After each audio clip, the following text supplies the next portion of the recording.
આવી સામે toll tax ઉઘરાવવામાં મશગુલ national highway ઓથોરિટીના સત્તાધીશો સામે જિલ્લાનું વહીવટીતંત્ર કેમ પડી રહ્યું છે ઘૂંટણીયા।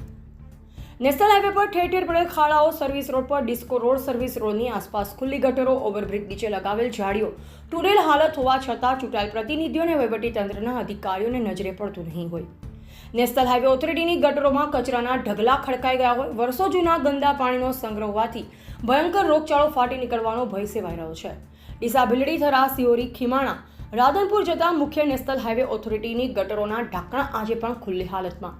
આખોલ 4 રસ્તા પાસે દર વર્ષે ચોમાસાની ઋતુમાં પડી રહ્યા છે ખાડાઓ। દર વર્ષે કરાય છે જનતાના ટેક્સના પૈસે લાખોનો ખર્ચ।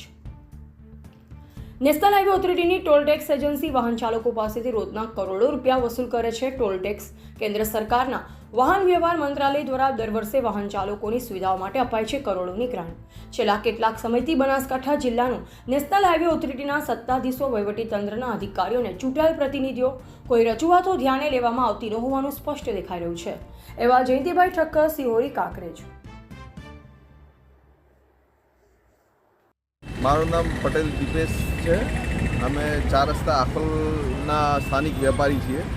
આ રોડ ઉપરના જે ખાડા અને જે તંત્ર દ્વારા જે આના ઉપર ધ્યાન દોરવામાં નથી આવતું એના જ લોકો વસ્તી ખૂબ હેરાન થાય છે સર। અહીંયા આગળ એક તો વાતાવરણની તકલીફ અને આ ધૂળ, આ લોકોની ધૂળ ડસ્ટના લીધે ખૂબ હેરાન થઈએ છીએ। અમે પોતે બીમાર થઈએ છીએ, અમારી ગાડીઓ બી બીમાર થાય છે અને રોજ ખાડામાં પડીને અમે લોકો હેરાન થઈએ છીએ। આ પ્રશ્ન 2 વર્ષથી થાય છે પણ આનું કોઈ નિરાકરણ આવવા માટે નથી તંત્ર જવાબદારી લેતું કે નથી અહીંયાના રાજકીય નેતાઓ પણ કોઈ આ બાબત ઉપર સંપૂર્ણ નિષ્ક્રિય છે।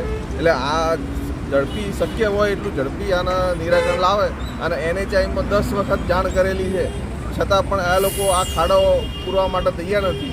2 જણા હદ માટેની ઝઘડા છે। NHIવાળા કહે છે આ અમારી હદમાં નહીં આવતો, થરાદવાળા કે અમારી હદમાં નહીં આવતો। એ બંને જણાને ડિસ્પ્યુટના લીધે આ ખૂણા ઉપર પાણી 2 વર્ષથી ભરાય છે પણ આનું સોલ્યુશન હજી સુધી એ કરવા માટે તૈયાર નથી।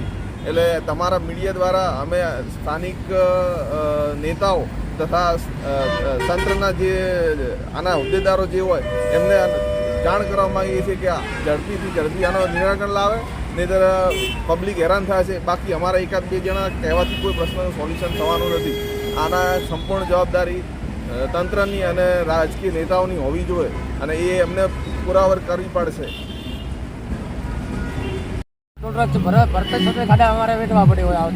તમારી ગાડીને નુકસાન થયું ખરું? નુકસાન થયું, 2 વખત પટા તૂટ્યા, 3 વખત ટાયર ફૂટ્યા।